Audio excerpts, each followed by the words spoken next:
in the 1960s at Ghana's premier university, the University of Ghana, Lagos. Even though she was 4 years older than me, she was someone with whom I enjoyed friendly and productive relations. Through her work, she made a tremendous contribution to the development of our country and continent and expressed so many of the feelings about our fate as Ghanaians and indeed as Africans. Ama Ata Edu carved a stunning career spanning 7 decades, where she's famed for, quote, taking African literature back to one of its primal origins, unquote. As a tireless advocate for women, it was her belief that women are the first-line educators of our children, our communities, our nations, our region, and our continent, and that we empower our children by empowering our women. She fought against the multitude of hurdles, cultural, economic, religious, and social, that faced women, and urged leaders across the continent, and indeed across the world, to take appropriate actions to implement fully and efficiently commitments needed to improve the welfare of women and girls on the continent, and to all Ghanaians on this great loss. May God bless her and give her soul peaceful rest in the bosom of the Almighty until the last day of the resurrection, when we shall all meet again. Amen.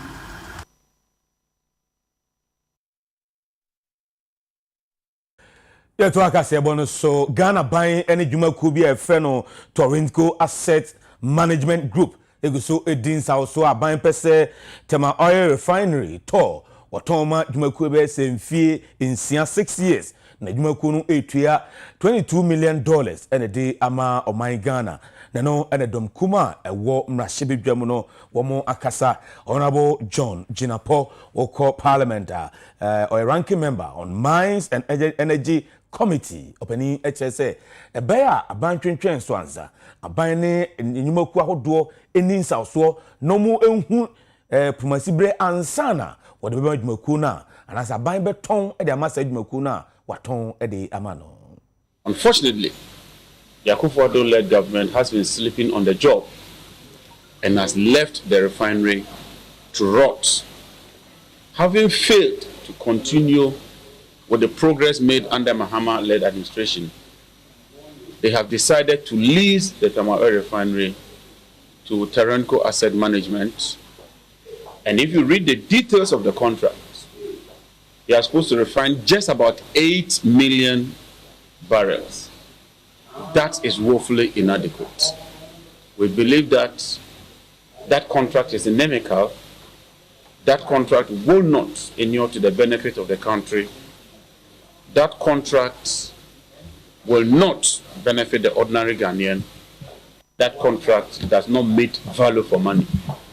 We are therefore calling on the Akufo-Addo Bawumia-led government to put a halt to this lease agreement, engage further with stakeholders, and ensure that we find a long-lasting solution to the problems confronting TOR. These firefighting approaches will not help the refinery. The refinery alone has seen about 5 different managements under the Akufo-Addo-led administration. It does appear that they are playing with the refinery. It does appear that there is no seriousness being shown when it comes to the management and revitalization of the refinery. And so we call on government to immediately halt this lease agreement and ensure that we go through a transparent process. We go through a process that gives everybody a fair playing field, equal opportunity, so that eventually we can identify a strategic partner that will not only ensure that the refinery is put to good use, but that the refinery serves the overall interest of the nation. So afwa wa share aban enyuma so na wasan ye mrahye bedwani a woda de hye mo efia abato mpeswa no ano onimunyamfo Joseph Kujo akasa ede atodwa se aban nyuma hodo bedu nso bi ewo ho no mu a sa adwuma no bibia enya de a ekoso ewo ho na wosese de esi ebo aban ka no enche bia sa nyuma no eyade omo ba betum. Defunct entities, they are those that are not operating. You may typically say they've been run down, and they are also part of government assets. But the mandate is to oversight SIGA, to intend oversight the active enterprises. Now, if you take the defunct ones and the active ones, 17 defunct as we count on our records now, plus the 175 active, you get 192. And I must say that to get a sense of the size of the portfolio, a 2016 equity holding put government equity means ownership, shares. 2016 record put the equity holding to 35.7 billion, when in fact the GDP of Ghana was just around 230 billion, meaning that government ownership relative to even the GDP was 15%. But in terms of total assets, the specified entities were making up of about a third of the GDP of the country. That is how significant this portfolio is. Restructuring of the active companies. At the policy level, decisions have been made on entities that we intend to liquidate. Liquidate means just collapse them. Well, this comes through our study of their current situation and then making the projection and realizing that they are just siphoning money from government purse and have become liabilities rather than assets. Na yanko the University of Ghana Medical Center woman that said they ato aban ni o my Ghana this name say yentimi mua na school yi entimi and I say ayasabe entimi nsi clinical trials unit did kind kra West Africa say clinical trial unit we no mo preso mbetimi anya no wogidi se beboa bibiman no ewa pomodin hwema mu na wo kyerɛ mu a wo se eyade a wo mbetimi address ko akomu ewo ne ngumasua afam na afenhwehwemu fam a ebetimi aboa ewo eye yade no ne nso ano ene enema ekeka ho nyina mehwe treatment ene therapies ne nyina na ensem we nyina no de tudwa na wonom dan wonom faith anniversary celebration no di ewo enkran na eho na owrei ede ensem we nyina no atu edwa na wo kyerɛ mu se nyame adromna sesa state of the art clinical trial unit we no wo ensa kape ebibiman no atohyira kwosra so ene wonum simbegu suru yie pa esanse ebeboa amayade wa bi te se blood pressure, diabetes, cancer ene yade ahodo a aya na edokoro adasan ahodo ni nyina no wo betimi ede ama eho ayarehwe. Chief Executive Officer at my University of Ghana Medical Center Dr. Darius Osei wono ene de ensem we nyina no tudwa wo kyerɛ mu se uji kwalugwu fio a Ahana, you are the second largest cardiothoracic surgeon. You are already nipa 40 open heart surgeries. Yaebi, eti yeguso. Eti desa 5 years. Etre wiasi na ase. Baby a yefi ni baby a yedu. Na mutie ya yepese ye clinical trials unit. Mpe bebre no. Ye nro a ye desa yare a. Ye di nipa ani ye de ye. Na nipa na yedi omo ye trials bebre ni fi South Africa no means say sometimes the samples no kwa bedu ono na samples na expire it me ye sa laboratory no wa ha that just say ye be ye sample ni na wa ha ye be trials no wa ha it ya pay for funds na ya pescad ade ayesa domadi no for ba ene BB friend medical devices for forever. Ninyina na was say your testing who say eye dwuma e wo before mu and say nye dwuma before mu because in primary no ya na in loan if you abrochire ba na ya start use but almost hwehwe mu no ni amfa ya nka ho enti e pese ye ni anka say yetumi e making sure say you betumi attest say nre e wo Ghana Ghana has any West Africa. So maybe we say nrei no eye adwuma before mu. Kai pass na me ba as a trustee of the COVID-19 trust fund. Na be chum no mane ade. But to ba say that we see hwe enkofo ne ade. Ene mum de bo Ghana time COVID-19 by kekra no.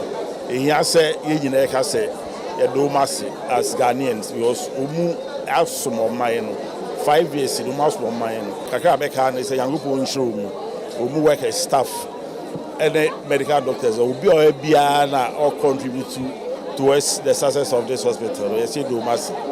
Currently, we move by 1,000 staff. They now nurses are higher than massive, doctors are higher than massive.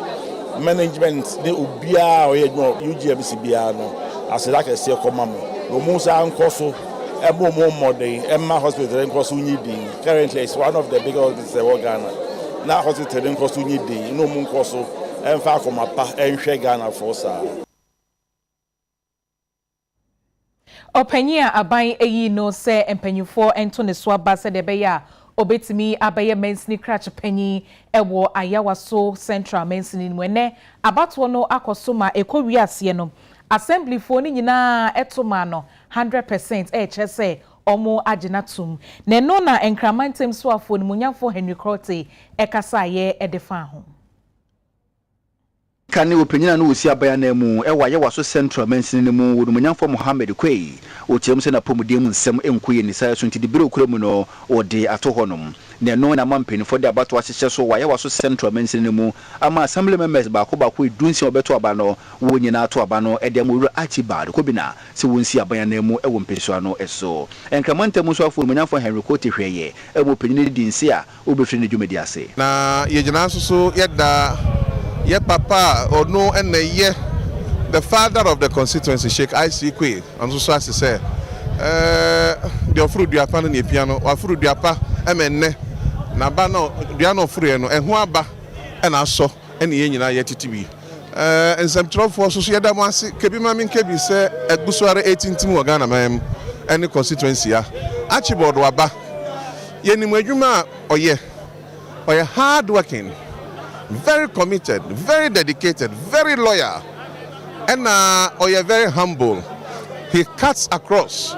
So I have a very firm belief that obey my papa, and I am going to work hand in hand with him and all opinion leaders, stakeholders, and himphobia to ensure that we will bring the constituencies to speed. Me say, yebeko America wa yo aso central obi ansiesie no yeba osofo ne kase chire no urumunyafo Archibald kobina ono so kase bi predecessor Alhaji Mohammed Kwe juma kase wa ba bedi dia pia municipalities no since start here no ono ne nipa one municipality start na odi akuti nipa wa ye juma kase no nti the expectation is great say metimi I'm matching up to juma wa ba bedi. And I think that means Butaya, Edameni, so Sandy Abika, say, Berena, Yetimiabu Body, Ama, Telltale. Say sanitation and beautification of the area, one critical area. I've talked about education, health, I've talked about livelihood, empowerment, youth development. You know, we're going to carry it on board. Many municipality penyifone betnas ni are assembly members ni are important na adwuma o mo di bebia dia bedu ni say na wo say de kosuna ya de ne apia na sure say musu media for mo di mani ebedi akire. I've talked about revenue mobilization na ne kwakura mu no opinyina na di bire no woni nsem mo de ato ho abokwan ato ho mo no nyamfo kobi na ba beto aso no aye woni nyamfo Mohammed Kwe ono so kasai enye obia oye onipa foforo yedi no a yekọ ye ba nyina yedu no a nti onu nini yedi onu so oyobia obran nasi oyobia wo ye dwuma pa oyebia owarodi oyebia medinu ananti bebre nti almost there or was high experience nti obetomi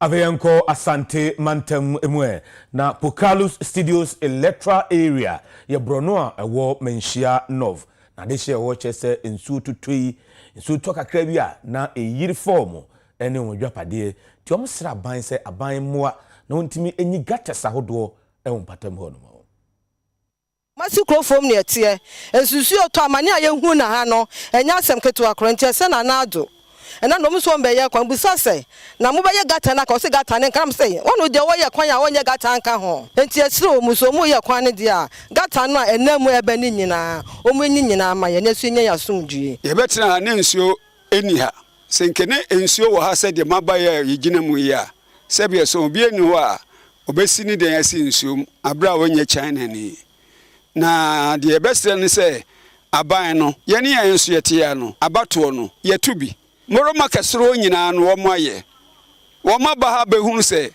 oyo nepa mu ne yete enso mu ye ho no nyina wie ya wo mu di hotel aguso enso ya ha pikas kro mu fa me boso enti bestre aban ne se moma oyo ne ensi na mo decide ana se ntapoli aba se monyina mu ne dabi se de be ye enipa akra enhwere ye no wo mumra no mehwe no mumeboa ye environment ya say wo is here current nsuo to a ha ya pa anya asem keto a fence yan ban ya wo etimi ya ma yira bu befie onyina ana covet bi so animu a me ya se covet na wo animu nsuo nfem no sa covet mu so anto mo isa covet na mo bi ma covet nsuo nto a etimi wi afem kese a ebeboa ye betena han de na ye ba be ye mreka krani na gata no ntime nkokora ntinsuo to a na ne unifie de atesete ansa na waba nye saa de wuntime mfamu ma nsu eta ha nye yize ade wo manteme ha no awa ha che yie before se be assemblyman wa ha no about 8-12 years ago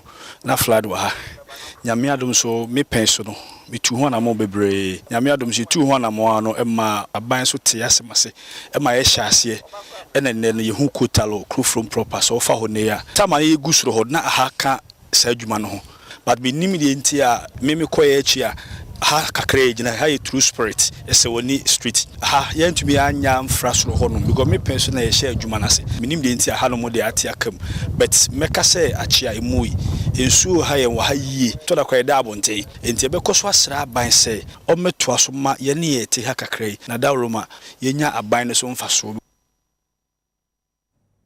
Ibejina we so ni ahomeka se ebone so abaye ba edom kuma no komunko emrahye bedwafie nansen no ye betwetwe ho enkomo ene yentina ye basisia